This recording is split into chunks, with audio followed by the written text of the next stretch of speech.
Isaías capítulo 1, versículo 10 al 20. Tengo quizá una traducción un poco distinta. La mayoría deben andar con Reina Valera en 1960. Yo voy a estar usando la Biblia de las Américas, pero la lectura la podremos seguir con normalidad. Isaías capítulo 1, versículo 10 al 20 dice así: Oíd la palabra del Señor, gobernantes de Sodoma. Escuchad la instrucción de nuestro Dios, pueblo de Gomorra. ¿Qué es para mí la abundancia de vuestros sacrificios? Dice el Señor. Harto estoy de holocaustos de carneros y de sebo de ganado cebado, y la sangre de novillos, corderos y machos cabríos no me complace. Cuando venís a presentaros delante de mí, ¿quién demanda esto de vosotros, de que pisoteéis mis atrios? No traigáis más vuestras vanas ofrendas. El incienso me es abominación. Luna nueva y día de reposo, el convocar asambleas, no tolero iniquidad, y asamblea solemne. Vuestras lunas nuevas y vuestras fiestas señaladas las aborrece mi alma. Se ha vuelto una carga para mí, estoy cansado de soportarlas. Y cuando extendáis vuestras manos, esconderé mis ojos de vosotros. Sí, aunque multipliquéis las oraciones, no escucharé. Vuestras manos están llenas de sangre. Lavaos, limpiaos, quitad la maldad de vuestras obras de delante de mis ojos. Cesad de hacer el mal. Aprended a hacer el bien, buscad la justicia, reprended al opresor, defended al huérfano, abogad por la viuda. Venid ahora y razonemos, dice el Señor, aunque vuestros pecados sean como la grana, como la nieve serán emblanquecidos, aunque sean rojos como el carmesí, como blanca lana quedarán.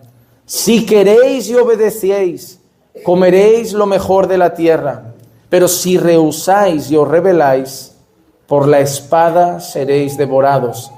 Ciertamente, la boca del Señor ha hablado. Vamos a orar una vez más. Señor, te damos gracias porque hemos podido elevar nuestras voces a ti en nuestros cánticos y en nuestras oraciones. Hemos podido dirigir nuestras palabras, nuestras alabanzas, nuestro clamor a ti, Señor. Pero ahora queremos que sea tu voz la que descienda hacia nosotros. Y tu voz está en tu palabra, Señor. Por eso queremos, Señor, que nuestros oídos estén atentos y nuestro corazón sea tierra fértil, para que la palabra que hoy sea sembrada en nuestras vidas pueda dar fruto. Señor, que por tu Santo Espíritu seamos convencidos de lo que hoy hables a nosotros, que me permitas exponer tu palabra con fidelidad, pero que también me permitas exponerla con autoridad, para que nuestros corazones la reciban como lo que es, no palabra de hombres, sino palabra de Dios, y que puedas obrar en cada uno de nosotros conforme a las circunstancias que hoy traemos en nuestros corazones y en nuestra vida, y que tu palabra, Señor, hoy cumpla su perfecto propósito. Te lo pido en el nombre de Jesús. Amén, amén y amén. Hermanos, nosotros estamos en el inicio de uno de los libros que podía ser considerado un tesoro en toda la Escritura, el libro del profeta Isaías.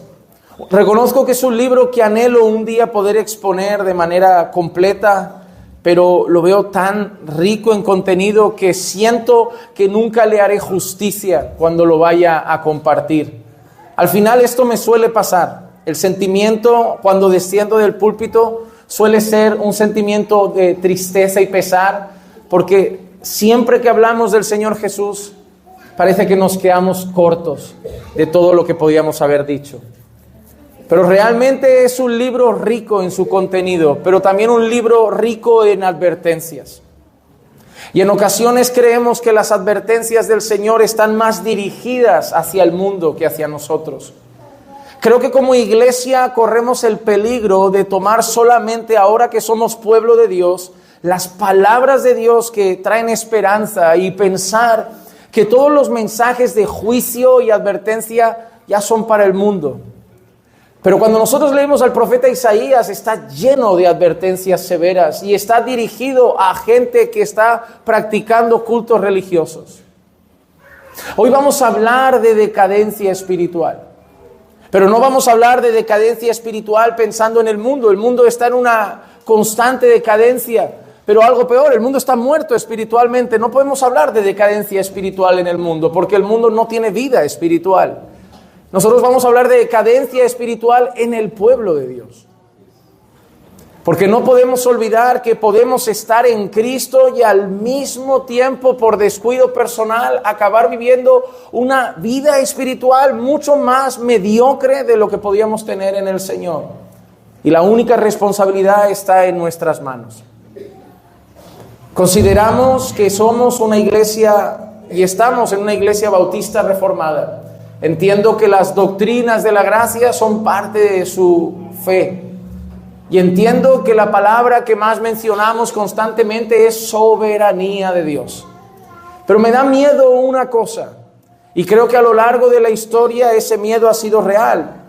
Cuando vamos a ciertas congregaciones donde se enfatiza mucho la obra de los hombres, podemos llegar a pensar que caen en un legalismo en el que ellos ponen sobre la gente la responsabilidad de salvarse. Pero cuando empezamos a hablar de la soberanía de Dios y simplemente de la soberanía de Dios, me da la sensación de que en algunos contextos la iglesia empieza a ser descuidada en cuanto a sus responsabilidades. Y cuando miramos la Escritura nunca nos llama a escoger entre soberanía de Dios y responsabilidad. La Escritura nos habla de ambas cosas. Creo plenamente que la salvación es del Señor, lo dice la Escritura, es un acto soberano de Dios. Pero nuestra vida espiritual está llena de responsabilidades. Y la irresponsabilidad en el pueblo de Dios puede llevar a un estado de decadencia espiritual. En ocasiones vemos iglesias que entran en una liturgia y en un culto seco, frío. Y cuando hablo frío no me refiero a que no hay movimientos extraños o una gran efusividad, pero entramos en una liturgia mecánica en que los himnos son como el canto a la patria, simplemente hay que cantar y no ponemos el corazón en ello. Nos da miedo utilizar palabras como júbilo, aunque están en la Biblia, porque todo lo que suena a sentir algo parece que no es propio de nuestra denominación. La gente empieza a dejar el corazón fuera porque el culto debe ser racional y bueno, entiendo que el culto debe ser racional, pero tenemos un corazón. De la misma manera que no hay que entrar con el corazón y dejar la cabeza fuera, tampoco hay que entrar con la cabeza y dejar el corazón fuera. La Biblia nos llama a cantar con entendimiento, pero también está llena de expresiones de gozo. Pero podemos entrar en una mecánica automática. En nuestras oraciones a la hora de comer a veces sucede, ¿no? La oración de siempre, hay que orar para no parecer pecadores. Ay, no oraste, no, hay que orar, pero es como cumplir con la tarea. Y cuando la vida espiritual se vuelve cumplir con la tarea, corremos un serio peligro. Porque podemos estar haciendo todas esas cosas por mecánica, por costumbre, y vivir una vida completamente distante del Señor en cuanto a nuestra relación y en cuanto a nuestra intimidad. Y esto es algo que el profeta Isaías menciona. Menciona a un pueblo que conoce la ley, menciona a un pueblo que conoce las Escrituras, menciona a un pueblo que sabe cómo funciona un culto, menciona a un pueblo que sabe lo que a Dios le agrada que se haga en un culto, pero un pueblo que ahora lo va a presentar como un pueblo lejos de Dios y un pueblo que está sujeto a recibir el castigo de Dios, la disciplina de Dios. Y a mí me encanta saber que Dios también disciplina a su pueblo. Nosotros estamos ya completamente libres si estamos en Cristo del juicio venidero, pero no estamos libres de la disciplina divina. Solo hay que leer a Pablo hablando a los corintios y veremos con claridad que por tomar la cena del Señor indignamente habían débiles, enfermos. Y Pablo dice que algunos incluso duermen, y claramente se refiere a que personas habían muerto por haber tomado la cena del Señor indignamente. Entonces Dios disciplina a sus hijos.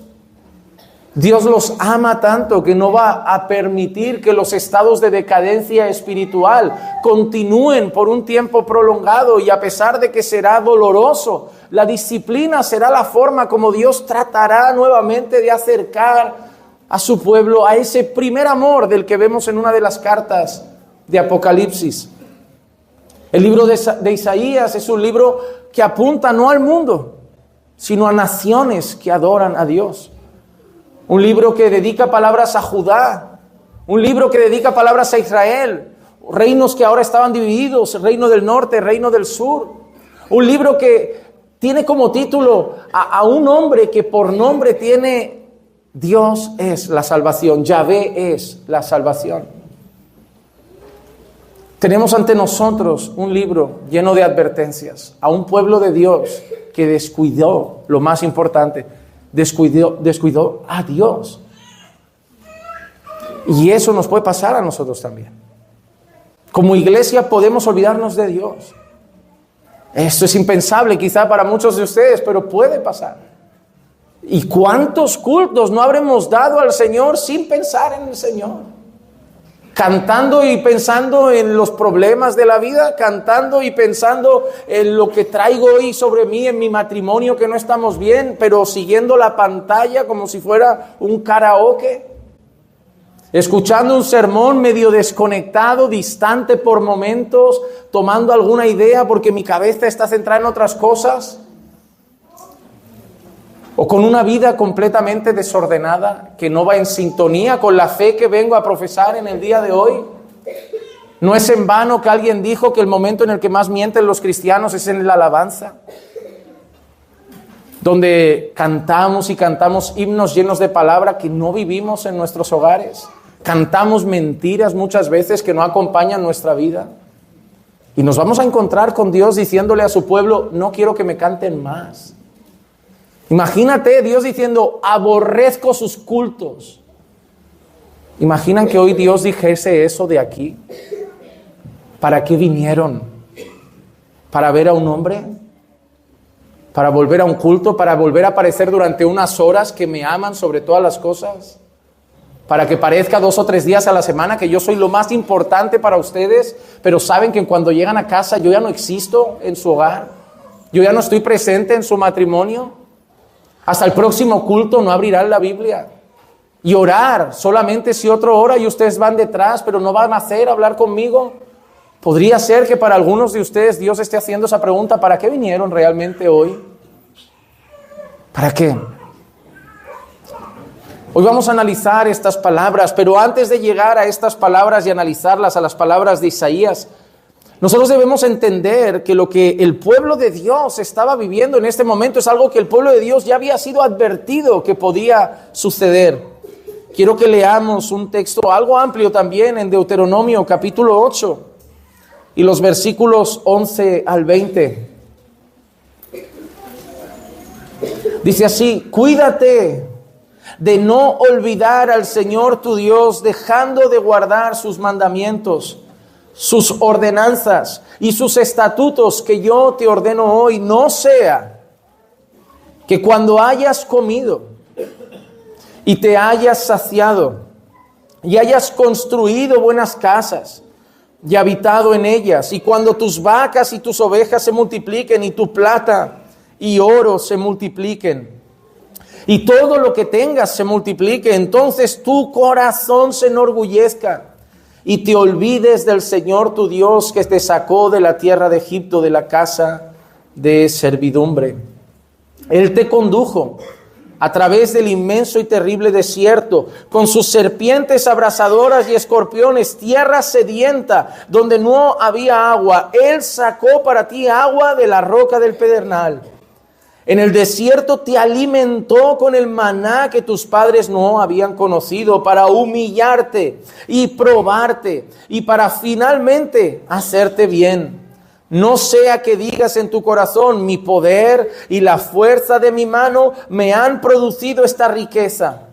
Mas acuérdate del Señor tu Dios, porque Él es el que te da poder para hacer riquezas, a fin de confirmar su pacto, el cual juró a tus padres como en este día. Y sucederá que si alguna vez te olvidas del Señor tu Dios y vas en pos de otros dioses, si los sirves, si los adoras, yo testifico contra vosotros hoy que ciertamente pereceréis.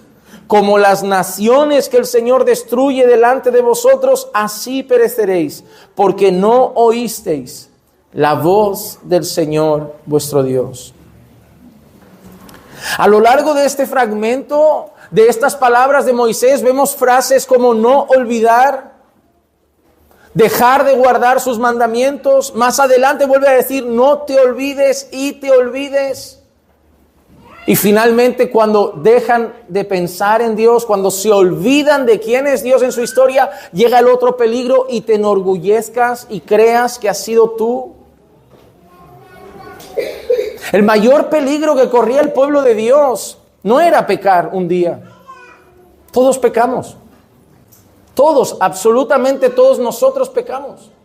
No practicamos el pecado, ya somos libres de la esclavitud, pero somos pecadores, redimidos por la gracia de Dios y hasta la gloria, estamos siendo santificados, pero en el camino en el que transitamos, luchamos con la carne y vamos a fallar, y vamos a pecar. Sin embargo, cuando pecamos, corremos directos al Señor, humillados, buscando nuevamente su cálido abrazo y ese perdón que tenemos en Cristo. Pero el mayor peligro no es que el creyente caiga un día. El mayor peligro aquí no es que pequen. El mayor peligro era que olviden a Dios. A veces nosotros estamos obcecados de que cuidado, que ese hombre, que ese hermano no peque, que esa hermana no peque. Y es cierto, debemos guardarnos de no pecar. El apóstol Juan escribe diciendo, os escribo estas cosas para que no pequéis. Pero si pecáis, abogado tenemos, a Jesucristo el justo. O sea, el deseo de todo creyente es no pecar, pero Juan dice, el deseo es que no pequéis, pero doy por hecho que vais a caer alguna vez. Entonces tenéis a Jesucristo y sus promesas.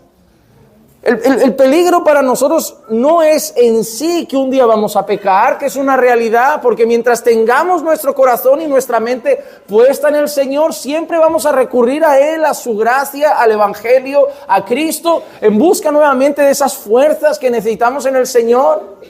El problema es olvidarnos de Dios. El problema es cuando nuestra mente y nuestro corazón ya no están en el Señor. El problema es cuando Dios se ha vuelto un agregado de nuestra vida temporal, por momentos, un amuleto de la suerte, un acompañante que me protege cuando lo necesito o aquel a quien recurro en emergencias de la vida, pero durante el día tengo demasiadas cosas que hacer, tengo que trabajar, tengo que organizar las cosas de casa, tengo que atender a mis hijos. Y yo no digo que eso no sea importante, todos debemos trabajar, todos debemos atender a nuestras familias, todos tenemos que atender nuestros hogares y tienen muchas cosas que hacer con sus hijos, pero la mente debe seguir puesta en el Señor.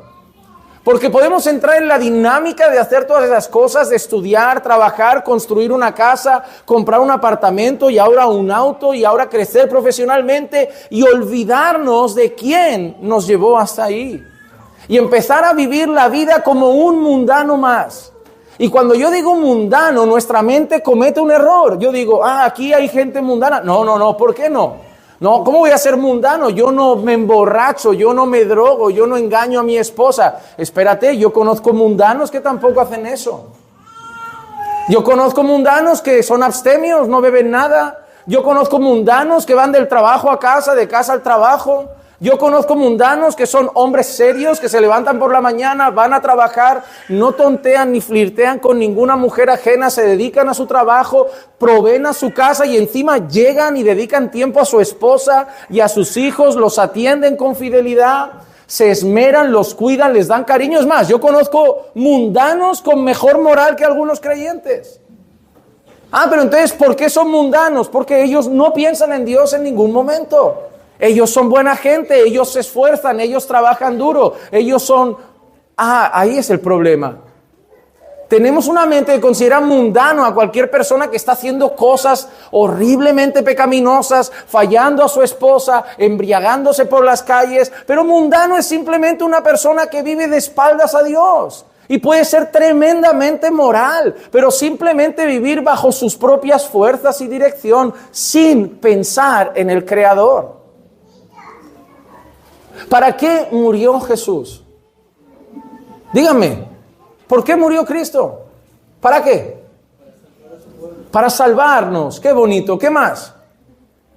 Para perdonarnos. Qué bonito. ¿Qué más? Se nos olvida lo que pasó en Génesis. En Génesis se nos olvida lo que sucedió. Se rompió una relación. No fue solo perdón. Yo veo perdón en Génesis.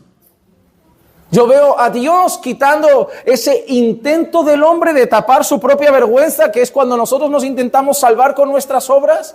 Es el intento de Adán y Eva con hojas de higuera intentando tapar su vergüenza y Dios diciendo es imposible, vosotros no podéis. Y ahí el primer sacrificio, unas vestiduras que cubrirían su vergüenza y su pecado dadas por Dios. Salvación por gracia está ahí. Pero lo más peligroso era una relación rota, una relación quebrantada. Y cuando decimos, ¿para qué vino Jesús? Para perdonarme y seguir con una relación rota. Para salvarme del infierno y seguir con una vida de espaldas a Dios. No nos viene a la mente la reconciliación con Dios. Nos viene a la mente, ya está, ya puedo seguir con mi vida, pero ya sé que no voy al infierno. Ya puedo seguir con mi vida, pero ya no tengo el peso de la culpa. Se nos olvida que ahora en Cristo tenemos paz para con Dios. Se nos olvida que el fin con la salvación, con la redención, con el perdón es la reconciliación. Es más, el apóstol Pablo dice que el ministerio que nosotros cargamos es el ministerio de la reconciliación. Como si le dijésemos al mundo, reconciliaos con Dios. Y hay un montón de personas en la iglesia viviendo su salvación, viviendo su perdón, pero caminando como si no hubiera reconciliación, porque siguen viviendo una vida ajena al Señor. Y ese es el mayor peligro. Cuando un joven de nuestra iglesia me dice, pastor, tengo luchas con la inmoralidad, ¿cómo lo arreglo? Suelo decir eso lo primero, acuérdate de Dios. Ellos esperan que dé un remedio infalible para luchar y combatir. Y sí, le voy a hablar de la oración, le voy a hablar de la palabra, le voy a hablar del ayuno. Pero voy a decir, pero ¿sabes qué hacen todas esas cosas? Te mantienen acordándote de Dios. Digo, ¿tú tienes ganas de ver un vídeo de esos después de una mañana de ayuno en la iglesia? No, pastor. ¿Y cuándo pasa? No estás congregando, tiempo libre, ocioso, trabajando, no estás orando, ¿qué está pasando? No te estás acordando del santo Dios con el que caminas. Y a la que te olvidas de Dios, a la que dejas de acordarte del Señor es cuando viene el peligro de pecado. Nosotros empezamos a enfocar las cosas más en el qué tengo que hacer para arreglar mi vida. No, tienes que orar, tienes que ayunar, tienes que leer la Biblia. Está bien, pero ¿cuál es el fondo de esas cosas? Que orar me hace pensar en Dios. Que leer la Biblia me hace pensar en Dios. Que alabar me hace pensar en Dios. Que estar en el culto me hace pensar en Dios. Porque lo que me va a mantener alerta para no pecar contra Dios es tener a Dios presente. Es tener a Dios presente en todo momento lo que me va a mantener velando contra lo que ese Dios que tengo presente más aborrece, que es el pecado. Por eso las instrucciones de Dios siempre parten por cuidado de no olvidarte. Cuidado de olvidarte, cuidado de ya no pensar en mí, cuidado de ya no tenerme presente, porque eso llevará al orgullo, eso llevará a la soberbia, eso llevará al yo ya sé predicar, yo ya puedo, yo ya lo consigo. ¿Has hecho un curso de predicación? ¡Qué maravilla! ¿Eres bueno? Sí. Hago una exégesis tremenda. Sé griego, sé hebreo. Perfecto. Sube a este púlpito sin Dios y solo van a ser palabras. Van a sonar muy bonitas y a la gente que sabe mucha doctrina, mucha teología, te van a aplaudir. Excelente, un 10 académicamente hablando, pero puede estar seco. Y nada va a pasar en la sala, por muy buen esquema que traigas, por muy buena palabra que prepares, porque lo único que puede hacer que algo pase en una vida de este lugar es la obra de Dios. Así que cuando subas aquí, no te olvides del Señor para pensar que esta obra de exponer su palabra depende de ti, porque depende totalmente del Señor. Y eso lo podemos aplicar a cualquier área de nuestra vida. Somos totalmente dependientes de Dios. Absolutamente dependientes de Dios. Y el mayor peligro que nosotros corremos es olvidarnos del Señor. Lo que llevó a este pueblo a vivir en esa situación de decadencia espiritual es que se habían estado olvidando de las cosas que Dios les había dicho, no te olvides. Y eso les puede pasar a ustedes también. Semana tras semana, mientras la palabra de Dios es predicada, somos advertidos por Dios de lo que Dios quiere de nosotros. Miren, es sencillo como esto. Cualquier consejería matrimonial es sencilla. No, pastor, hay casos muy graves, pero si todos se arreglan igual. Vienen al despacho, van a hablar con nosotros, se van a criticar el uno al otro, va a aparecer un combate entre uno y quién lo hace peor. Ok, y tú solo escucha, déjalos hablar, déjalos criticarse. Y al final, si son creyentes, solo mira al hermano y dile, hermano, una cosa, después de escuchar todo. Dios nos dijo de alguna manera, no te olvides de amar a tu esposa como Cristo amó a la iglesia. No te olvides de dar tu vida por ella, no te olvides de santificarla con la palabra. Hermano, lo está haciendo. Ya, pero, no, luego hablo con ella. ¿Usted está haciendo lo que Dios dijo, no olvide de hacerlo? No, ok, déjeme hablar con ella. Hermana, una cosa, de alguna manera Dios dijo, no se olvide de honrar a su esposo, sujetarse a él y respetarlo. ¿Lo está haciendo? Ya, pero no quiero saber de lo que está haciendo usted. ¿Lo está haciendo? No, ya está, ahí tienen la solución. Hacer lo que Dios dijo que no se olviden de hacer. Lo saben, ¿no? Que así tendrán un buen matrimonio. Sí, lo están haciendo, no. Entonces no digan que están mal, digan que quieren estar así. Para mí la consejería es sencilla. Para mí todo lo que se rompe parte de la misma base. Nos hemos olvidado de hacer lo que Dios dijo que no dejásemos de hacer. Llega gente a la iglesia, pastor, estoy frío espiritualmente. Ok, hermano, ¿qué le pasó? ¿Cuánto está orando? No, ese es el problema, no tengo ganas de orar. Pues entonces ore. Ya, pero es que estoy frío. Dios dijo ore sin cesar, no ore con ganas. Dijo ore sin cesar. Ya, pero voy a orar sin ganas. Digo, yo voy al trabajo sin ganas, a llevar al niño a la escuela sin ganas, hay que hacer el almuerzo sin ganas, hay que llevar al niño al hospital a las 3 de la madrugada de urgencia porque está malo sin ganas. En esta vida la gente adulta hace un montón de cosas sin ganas. Hace las cosas porque hay que hacerlas. ¿Usted es un niño o es un adulto? Un adulto, entonces ore. Lea la Biblia. Vaya al culto. No podemos seguir viviendo una vida de según me apetece. La vida no es así. La vida se trata de responsabilidades. Si no cuidamos algo, se estropea. Si no cuido mi alimentación, llevaré un cuerpo no saludable. Si no cuido mis disciplinas espirituales, llevaré una vida espiritual no saludable. No podemos simplemente cruzarnos de brazos y esperar que todo vaya naciendo de nosotros. No, Dios nos ha dicho, no te olvides de orar, no te olvides de leer la palabra, no te olvides de congregar, no te olvides de hacer esto, no te olvides de hacer aquello. A la que yo me olvido, llega la decadencia. Aquí tenemos a un pueblo que se olvidó de guardar sus mandamientos, de guardar sus ordenanzas, de guardar sus estatutos. Desde Génesis hasta el día de hoy, el mayor problema sigue siendo el mismo, pecar contra Dios. No podemos culpar a las pruebas, a las dificultades, estoy frío por... No, se llama pecado. Dejemos de victimizarnos. No, yo estoy cansado de ver personas suavizar el estado de alguna gente. No, está así, pero es normal, porque como el marido no le hace caso, ella está así, o como la mujer no le hace caso a él la traicionó porque se sentía desatendido. No, ¿cómo? No, ya basta de culpar al entorno. Eso lo hace muy bien la psicología. La psicología es, no, tus padres te trataron mal, tienes carencias afectivas, es normal que estés amargada. No, no es normal. No podemos seguir culpando al pasado, a la infancia, a los padres, a la historia, a la vida de lo malo que soy. Es mi pecado, el pecado sigue siendo el problema. Olvidarnos de Dios y empezar a pecar contra Dios es lo que va a traer decadencia en cada área de nuestra vida.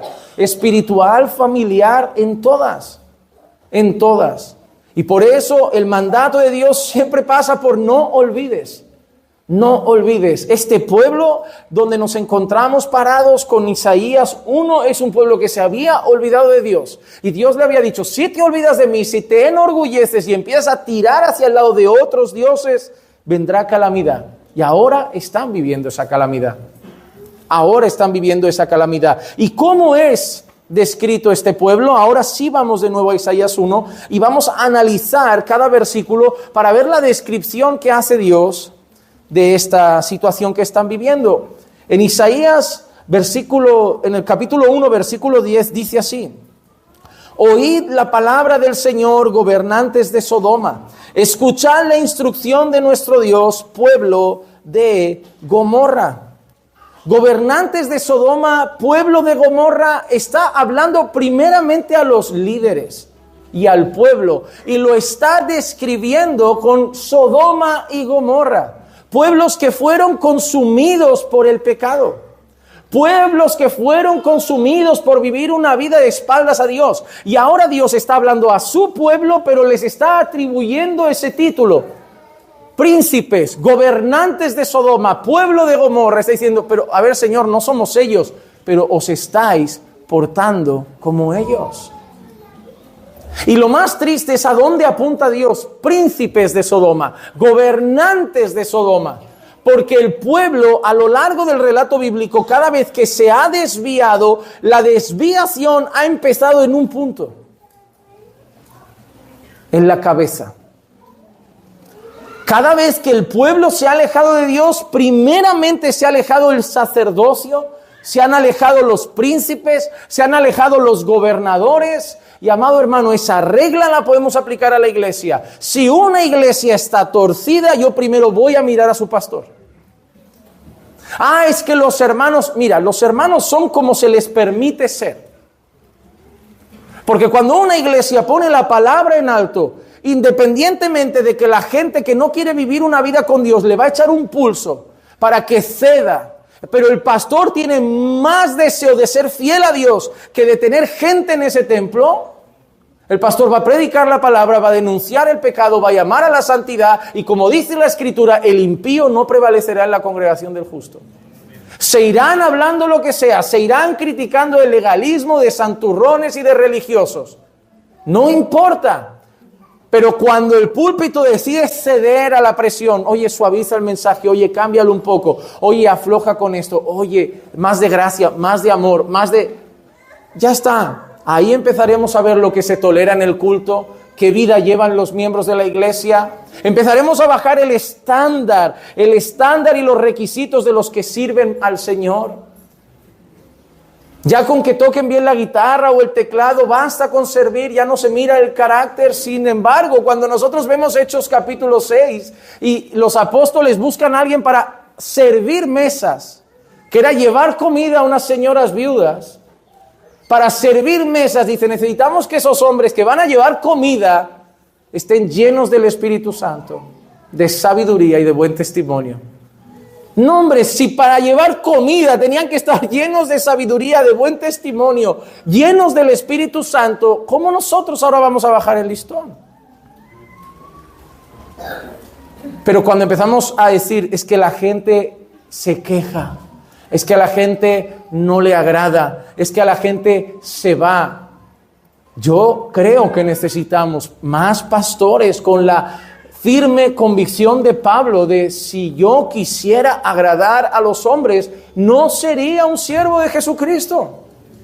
La gran pregunta es, ¿qué esperas al final? ¿El aplauso de una gran congregación o las palabras de un Dios que te diga, buen siervo y fiel? En lo poco has sido fiel, en lo mucho te pondré. Entra en el gozo de tu Señor. Nosotros somos llamados a poner los mandamientos de Dios en alto. Los líderes del pueblo tenían que hacer que el pueblo no se olvidase de las ordenanzas, no se olvidase de los mandamientos, no se olvidase de los estatutos, pero empezaron a ceder, a dejarlo de lado, a preocuparse por otras cosas mucho más. Y cuando el púlpito cede, cuando el liderazgo cede, cuando los que están al frente ceden, todo se descarría. Es exactamente lo que pasa en una familia. Como el hombre del hogar, la cabeza del hogar, no esté firme con el Señor, posiblemente todo se va a ir torciendo en el camino.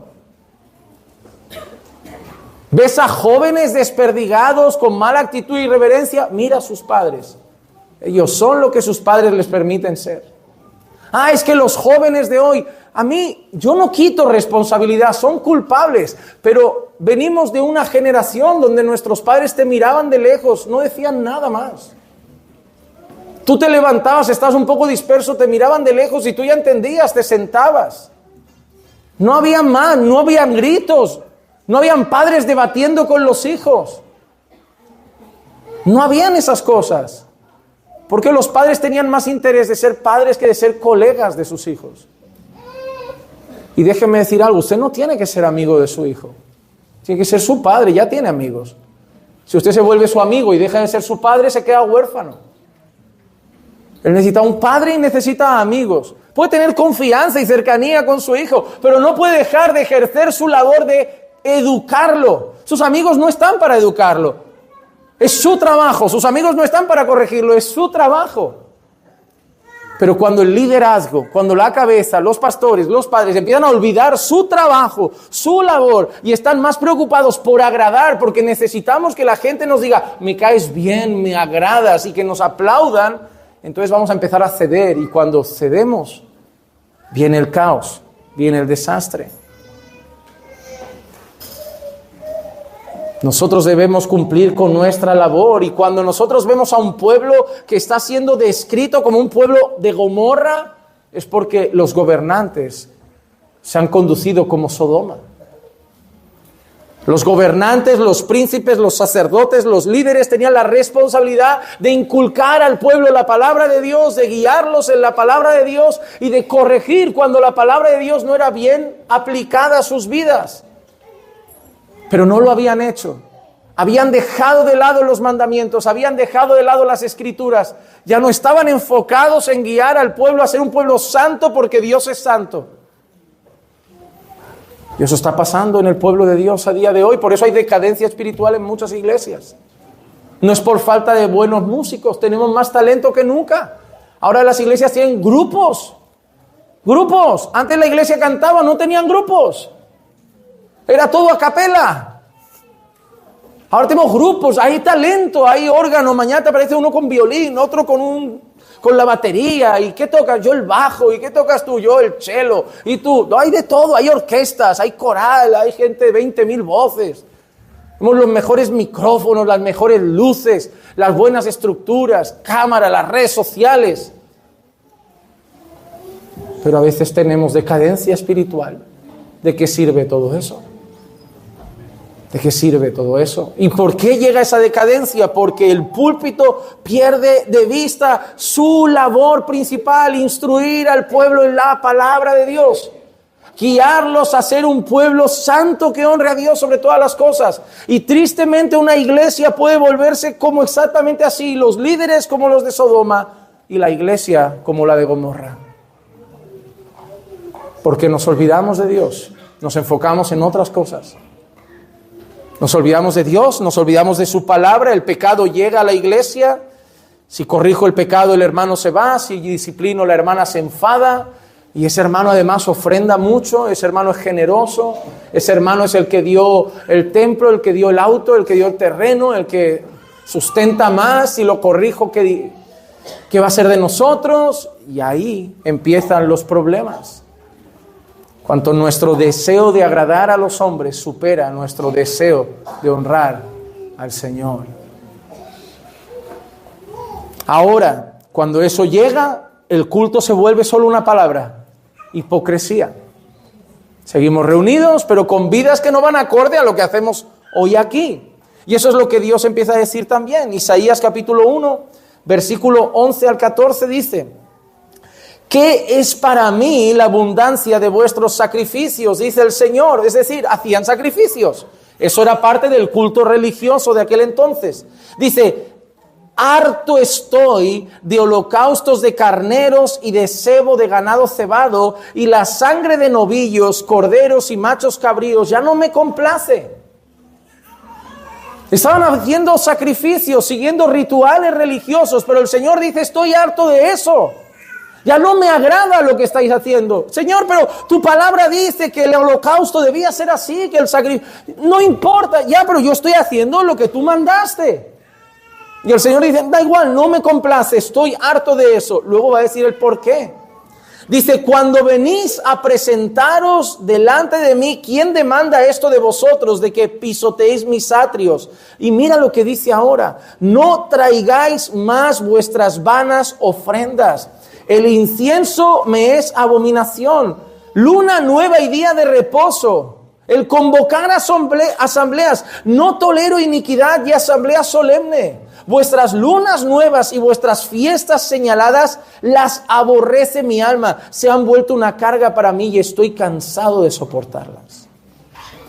Pero hermano, tú ves lo que estás diciendo, día de reposo. ¿Qué era lo más sagrado para ellos? Oh, el día de reposo. No, y ahora luna nueva, y ahora hay que traer holocaustos y ofrendas y sacrificios y encender el incienso, porque es todo lo que Dios quiere. Y el Señor está diciendo constantemente, estoy cansado de todo eso, no lo hagáis más.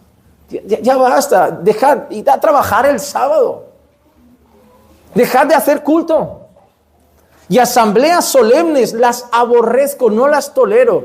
Tú imagínate que los ojos de Dios están aquí y en vez de estar deleitándose con este culto, está Dios mirando y que estuviera diciendo, prefiero que os hubierais quedado en casa que la hipocresía que estáis haciendo hoy allá. Prefiero que os hubierais dejado las ropas tan elegantes de ir al culto para vivir esa actuación de la que sois ganadores del Oscar al mejor evangélico del año, cuando sabéis que en casa soy inexistente para vosotros. Lo que estáis haciendo aquí es puro teatro y estoy harto de que juguéis a eso. ¿Tú te imaginas el peso de esas palabras? Y ahora tú las puedes traer a tu vida hoy. No basta con venir a hacer lo que como iglesia debemos hacer si a Dios no le complace lo que estamos haciendo. Estamos pensando que lo importante es venir a cantar, lo importante es venir a orar, lo importante es venir a escuchar el sermón. Pero déjame decirte una cosa, tu hijo no es creyente y está haciendo lo mismo.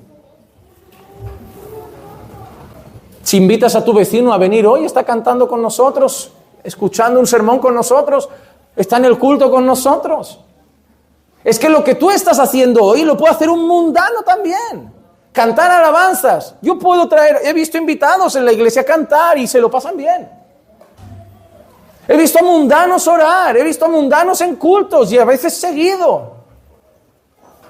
Y lo respetan, se quitan la gorra al entrar, tienen una buena actitud, respetuosos, pero Dios no está recibiendo nada de ellos. Porque nosotros debemos entender que no es solamente lo que hago. Porque a lo largo de la Escritura estas palabras son repetidas en más de una ocasión. Por ejemplo, el profeta Amós en el capítulo 5, el versículo 21 al 24 dice: aborrezco, desprecio vuestras fiestas, tampoco me agradan vuestras asambleas solemnes. Aunque me ofrezcáis holocaustos y vuestras ofrendas de grano, no los aceptaré, ni miraré las ofrendas de paz de vuestros animales cebados. Y ahora mira qué dice, le acabamos de cantar, mira qué bonito lo que va a decir el Señor. Aparta de mí el ruido de tus cánticos, pues no escucharé ni siquiera la música de tus arpas. Sin embargo, que corra el juicio como las aguas y la justicia como corriente inagotable. ¿Te imaginas a Dios diciendo, muy bonita la letra, pero por mí te la podías haber ahorrado, porque no hay nada que aborrezca más que a un hipócrita cantando el Evangelio? Que alguien que habla de un Cristo que no vive, que canta, que levanta sus manos, que cierra sus ojos, que además quiere lucir espiritual.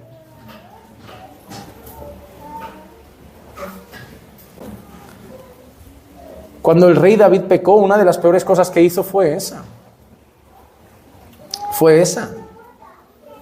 Cuando él mismo manda literalmente a matar al marido de aquella mujer con la que él se complació. Luego encima se las da de bonachón diciendo, mira, y como ahora está viuda, yo entiendo que nadie la quiera, yo me quedaré con el bebé. Yo me haré cargo, soy un buen hombre. Se las quería dar de bonachón. Como Ananías y Zafira, trayendo ese dinero. Acabaron fulminados por Dios. No, esto es lo que habéis sacado, sí, esto es todo lo que hemos sacado de la herencia, lo que hemos vendido, es que está todo. Y Dios los acaba fulminando por mentir. Y tú dices, oye, ¿estaban obligados a dar eso? No. Entonces, ¿cuál es el problema? Podían haber dicho, mira, quiero dar una parte de la herencia. Mira, he vendido y de lo que he vendido quiero traer esto. Perfecto. Pero querían lucir generosos. Sí, lo hemos dado todo y aquí está. Dios odia la hipocresía. Las palabras de Jesús a sus discípulos en el Sermón del Monte, para mí es un sermón doloroso. Para mí es un sermón doloroso porque el Sermón del Monte es como Jesús gritando a sus discípulos, no quiero que os volváis escribas y fariseos, que lavan el vaso por fuera, pero por dentro son sepulcros blanqueados. No quiero que os volváis escribas de fariseos, que diezman la menta y el eneldo, pero luego no practican la justicia y la misericordia. ¿Y cuántas veces nuestra iglesia está repleta de escribas y fariseos? ¿Cuántas veces nuestra iglesia está repleta de gente que externamente sabe lo que hay que hacer, pero internamente no viven esas cosas? Externamente alzan sus manos, pero salen y su lengua habla de la hermana y del hermano o del pastor. Que aquí vienen a cantar, a escuchar un sermón, llegan a casa y en la mesa familiar con sus hijos no creyentes, lo que escuchan de sus padres son críticas hacia su iglesia. Y al domingo siguiente le dicen con toda la cara dura al niño, vamos al culto, que vamos tarde. ¿Para qué? Si la odias. Si vienes cada día y mientras comemos hablas mal de la iglesia, ¿por qué tanto afán para que vaya? Si tú no te gusta ir, hay que ir. Oh, qué error el pensar que porque morirás desde aquí dentro acabarás en el cielo. Porque muchos pasarán de la iglesia al infierno. Muchos dirán aquel día, Señor, Señor, en tu nombre canté alabanzas, en tu nombre dejé la mala doctrina y me fui a la iglesia bíblica. Reformado soy, Señor. El cielo está lleno de pentecostales y en el infierno hay muchos reformados. Que nunca se les olvide que la salvación es por gracia y que hay muchos pentecostales que por gracia son salvos y muchos reformados que no han vivido la verdadera gracia de Dios. Solo la predicaron y la enseñaron, pero no la conocieron. El cielo no es denominacional. Y no digo con esto que la doctrina no importe, pero si creen realmente que la salvación es por gracia y no por precisión doctrinal, yo no creo que cuando llegue delante de Dios me diga, alto, antes de entrar, ¿continuista o cesacionista? ¿Dispensacionalista o amilenial? No, señor, yo vieja escuela, amilenial. No, es que aquí dispensacionalistas no caben. ¿Creen de verdad en eso? No, hermano. No. Hermano amado, estar en el culto no significa dar un culto a Dios. Pueden ser puras obras religiosas, fruto de un corazón hipócrita, y Dios estar aborreciendo cada una de las canciones que hablan de Él, porque salen de un corazón que no respeta su nombre. Se puede cantar su nombre y estar tomando el nombre de Dios en vano. Porque lo que ha pasado aquí no es que un día pecaron, es que la relación, como hemos dicho, se rompe. Y esto es lo que le ha pasado a este pueblo. Mira que dice Isaías 1, versículo 15. Y cuando extendáis vuestras manos, esconderé mis ojos de vosotros. Sí, aunque multipliquéis las oraciones, no las escucharé. Hermano, mira el panorama. Cantáis y no me gusta. Oráis y no se escucho. Dios me libre de estar así. Y yo pensar que el Dios del cielo está mirando aquí abajo y complaciéndose de esta reunión, que hoy con mucho esfuerzo, que era un día especial, jueves, y cansados del trabajo vinieron. Imagínate el Señor diciendo, y a mí que ni me gusta que se hayan reunido hoy? ¿Por qué has venido hoy? Déjame hacerte una pregunta. ¿Vienes todos los otros jueves? ¿Vienes todos los otros días? ¿O quizá viniste porque había alguien, pero no fue por el Señor, que estaba los otros días de culto? El esfuerzo que hiciste al salir del trabajo, el llegar corriendo un día entre semana, que a lo mejor otro día que no hubiera venido alguien de lejos hubiera dicho, voy el domingo. Pues entonces igual te podías haber quedado en casa. Porque a lo mejor el Señor piensa, no viniste por mí. Viniste por alguien que habla de mí, pero no de mí, no por mí. Esas son preguntas que de verdad parecen tonterías, pero son importantes. Porque al final no es lo que hacemos, es la motivación de nuestro corazón al hacer las cosas. Para Dios es tan importante lo que hago y el por qué lo estoy haciendo. Para Dios es tan importante el orar y el por qué estás orando. Por eso Dios dice, oráis, pedís y no recibís. Porque pedís mal, pedís para vuestros deleites. Es decir, orar es importante, pero orar por la motivación correcta también. El Señor ve la obra, pero también apunta al corazón y dice, ¿y el por qué haces esa obra? Por eso dice cosas como, si esta da, que esta no lo sepa.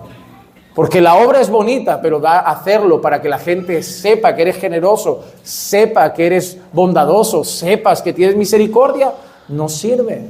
Dios quiere la obra y quiere la actitud. Pero por haberse olvidado de Dios, el montón de obras religiosas no servía. La relación con Dios se había fragmentado. Y el motivo es uno, y sigue siendo el mismo. En el versículo 15 lo termina diciendo, vuestras manos están llenas de sangre. El pecado sigue siendo lo que hace que la relación con Dios se fragmente. Ya, pero Juan Manuel, nuestra relación con Dios está perfectamente arraigada en Cristo. Sí, pero también la Escritura dice que el pecado puede entristecer al Espíritu Santo de Dios. Y a pesar de que nosotros tenemos una perfecta relación en Cristo, nuestra vida espiritual puede volverse completamente apagada y mediocre si nos olvidamos de Dios y damos lugar a lo que entristece al Espíritu Santo con el cual fuimos sellados para el día de la redención. Y eso es el pecado. Y aquí está expresado así, vuestras manos están llenas de sangre. Así que hasta este momento yo quiero decir que puede haber gente hoy aquí que sus canciones no han servido, que sus oraciones no han servido, que estar aquí hoy no ha servido, porque por causa del pecado que vive de puertas para afuera, su comunión con Dios está fragmentada. Pero sabemos que Dios es amplio en misericordia y por eso ofrece una solución. Isaías 1, versículo 16 y 17 dice, lavaos, limpiaos, quitad la maldad de vuestras obras de delante de mis ojos, cesad de hacer el mal, aprended a hacer el bien, buscad la justicia, reprended al opresor, defended al huérfano y abogad por la viuda. Hermano, el llamado sigue siendo el mismo. Arrepentíos. Arrepentíos de esa vida espiritual hipócrita. Arrepentíos de jugar a ser cristianos mientras el diablo no juega a ser diablo. Arrepentíos de simplemente una vida religiosa sin vida, seca, ajena a Dios. Arrepentíos de venir a los cultos regularmente, incluso queriendo un día ostentar a un cargo o un ministerio, mientras en casa Dios pasa inexistente. Arrepentíos de tomar la Biblia solo en la iglesia cuando es un objeto decorativo de vuestras casas, o peor, abierto en un salmo creyendo que protege el salón. Arrepentíos de que la única oración que está presente en vuestras vidas es la que hacéis en medio de otros y al final muchas veces ya simplemente cerráis los ojos para ser parte del colectivo, pero ni siquiera oráis. Arrepentíos de venir a cantar de una santidad que no vivís. Arrepentíos de venir a escuchar hablar de una familia que no tenéis en casa. Arrepentíos, de venid a enseñar a otros de lo que no practicáis. Quizá hay gente hoy aquí que está en decadencia espiritual. Y en lugar de venir hoy a disfrutar de un momento agradable con una visita extranjera, el Señor tuvo tanta compasión de ti que dijo: hoy aprovecharé que vas a venir esporádicamente entre semana para decirte que hay que volver al Señor.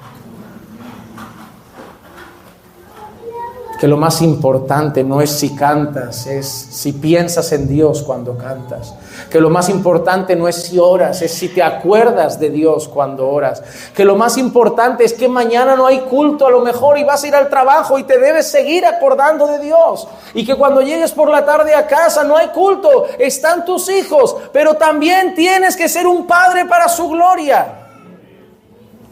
Cuando la Biblia dice, ya sea que comas, bebas o hagas cualquier otra cosa, hazlo todo para la gloria de Dios. ¿Qué significa? Dios quiere estar presente. Significa hacer las cosas para que Dios sea famoso. Significa tener a Dios presente en cada gesto mínimo de nuestra vida, hasta en las cosas más coloquiales. No tenemos que hacer una oración de 2 horas para dar gracias por los alimentos, simplemente de una manera mecánica o para presentarnos ante hermanos como gente espiritual hasta cuando comemos. Basta con tomar el plato y decir: Señor, si no fuera por ti no tengo nada aquí en esta mesa, pero te doy gracias porque tú sigues siendo mi proveedor, y comer con alegría. Solo eso, me acuerdo de Él cuando como y cuando bebo. Me acuerdo de Él en el tráfico, mientras conduzco, veo un accidente y digo: oh Señor, me sigues guardando cada momento en la carretera. Es así, es esa relación en la que me acuerdo cada día, en cada instante, de que estoy vivo por Él, de que respiro por Él, y que lo más importante, que estoy caminando hacia la gloria, no por mis méritos ni por obras hechas por mis manos, sino por la gracia y compasión que Él ha tenido de mi vida. Y lo único que Dios pide de nosotros es que tengamos eso presente en todo tiempo. Pero podemos entrar en la dinámica del piloto automático y empezar a vivir vidas muy morales, yendo a los cultos, pero no acordándonos del Señor. Y si es tu caso, eso te va a llevar a empezar a pecar más, y a pecar más, y a pecar más, y a gritar más en casa, y a pelear más en el trabajo, y a caer más en el chisme, hasta que te acuerdes de Dios. Porque lo que va a evitar que hagas más chismes es que te acuerdes que a Dios no le gusta. Y lo que va a evitar más grito en casa es que te acuerdes que a Dios no le gusta. Pero cuando ya Dios deja de estar presente en nuestra mente y en nuestro corazón, lo que empieza a estar presente nuevamente es nuestra carne. Y el viejo hombre empieza a cobrar fuerza. La palabra: arrepiéntete. Límpiate de todo eso y vuelve. El Señor siempre llama a eso, como en Isaías 1:18 les dice: venid ahora y razonemos, dice el Señor, aunque vuestros pecados sean como la grana, como la nieve serán emblanquecidos, aunque sean rojos como el carmesí, como en blanca lana quedarán. Ese es nuestro Dios asombroso, porque si fuera por mí, yo no te daba esa oportunidad. Digo, no merecías la pena, por ti no tenía que haber muerto Jesús, a ti te debía dejar ya de lado. No ves, tú no vales. Siempre igual, siempre hay que tener paciencia contigo, misericordia cada mañana. Pero Él no soy yo, no es un hombre pecador como yo, con un corazón que a veces se llena de rabia. Él es santo, justo, pero también bueno y misericordioso. Y te dice que si te arrepientes, Él puede hacer que vuestra relación esté como si nunca hubiera pasado nada. Él es capaz de tomar a alguien que se ha olvidado de Él durante meses, y si se arrepiente de corazón y viene, esa palabra, ¿qué dice? Ven y razonemos. ¿Con qué se razona? Vuélvete a acordar de mí. Vamos a hablar un rato, venga. Razonemos. ¿Qué ha pasado? ¿Qué te ha llevado a eso? ¿Es más importante que yo? ¿Vale más que yo? ¿Vale más que la gracia? ¿Vale más que la salvación? ¿Vale más que Cristo? Razona, piensa. ¿Sabes lo que quiere Dios que tengas todo el tiempo? La mente en constante. Activa, constantemente pensando en Él, pensando en Él, pensando en Él, pensando en Él. Cuando Dios dice a través de Romanos: no os conforméis a este siglo, sino transformaos por medio de la renovación de vuestra mente. ¿Cuál es el campo de batalla del creyente? Mente. ¿A dónde apunta Satanás? Aquí. Eva, no pienses en Dios. Eva, lo que te ha dicho Dios no es así. Eva, lo que ha dicho Dios no es bien así. Eva, Dios sabe que seréis como Él. Eva, va a la cabeza. Siempre va a la cabeza. Siempre va a la cabeza. Siempre apunta a la mente, a dudar de Dios, a no pensar en Dios, a ocupar tu mente en otras cosas. A ocupar tu mente en otras cosas. Y por eso cuando Dios quiere que su pueblo vuelva, ¿a dónde apunta? Otra vez apunta a su mente. Piensa otra vez. Acuérdate de mí otra vez. Razona otra vez. Y amado hermano, yo no sé si tú estabas en una situación de decadencia espiritual, pero lo que sé es que si vuelves a Dios y razonas con Dios, Él nuevamente te deja blanco como la nieve. Sin embargo, algunos escucharán y mañana seguirán igual. Por eso el Señor, que es justo, termina con una advertencia. En Isaías 1, 19, 20, no termina así solamente como hemos leído en el 18.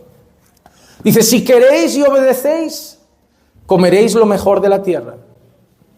Pero si rehusáis y os rebeláis, por la espada seréis devorados. Ciertamente la boca del Señor ha hablado. Así que nuevamente todo está en vuestras manos.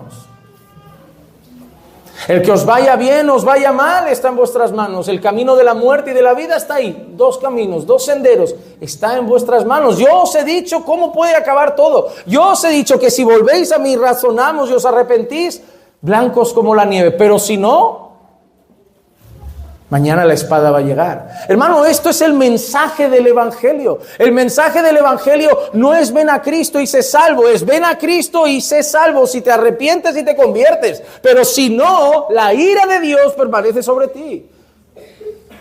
Este es el estado de cualquier persona hoy aquí. No hay medias tintas, no hay un camino intermedio. O vendrá la gracia o vendrá la ira. Lo único que hace que la ira de Dios todavía no te aplaste es su enorme paciencia.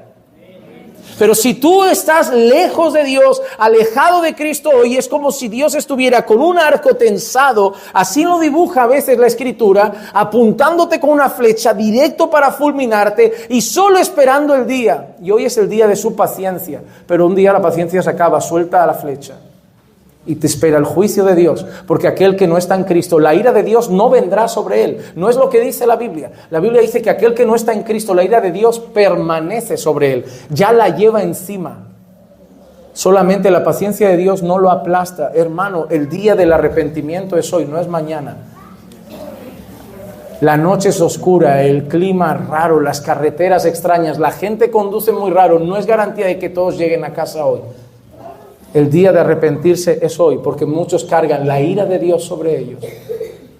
Y al hombre se le ha dado morir una vez y después solo el juicio. No hay purgatorio, no hay limbo, no hay algo de purificación por el camino. Es muerte y juicio. Buscad a Dios mientras puede ser hallado. Hoy es el día de que si alguien no está en Cristo, hoy salga de aquí, no con la ira de Dios sobre su cabeza, y salga de aquí blanco como la nieve. Está completamente embarrado por su pecado, viviendo de espaldas a Dios, alejado de la ciudadanía celestial, caminando hacia la eternidad en el infierno. Y hoy, en un momento, en un instante, pudiste entrar por esa puerta, heredando el infierno, y salir por esa puerta, camino a la gloria. Pero tú debes decidir.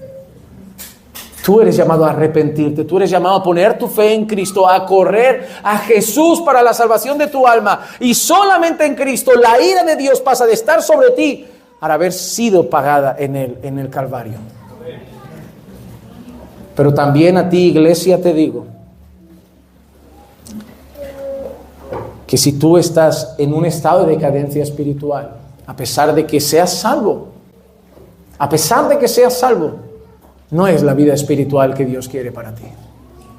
Y a ti también te llamo a arrepentirte de haberte olvidado en muchos momentos de tu día del Dios que tenía que tener presente tu mente en cada instante, y a volver al Señor para nuevamente recuperar esa comunión perdida.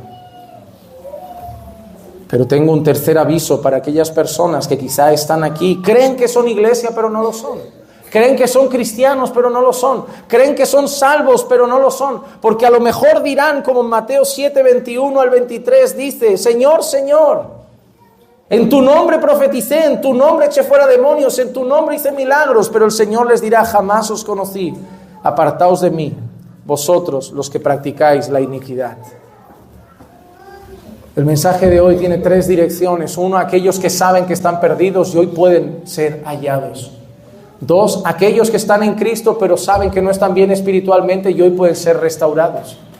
Y 3, aquellos que no están en Cristo, piensan que están en Cristo.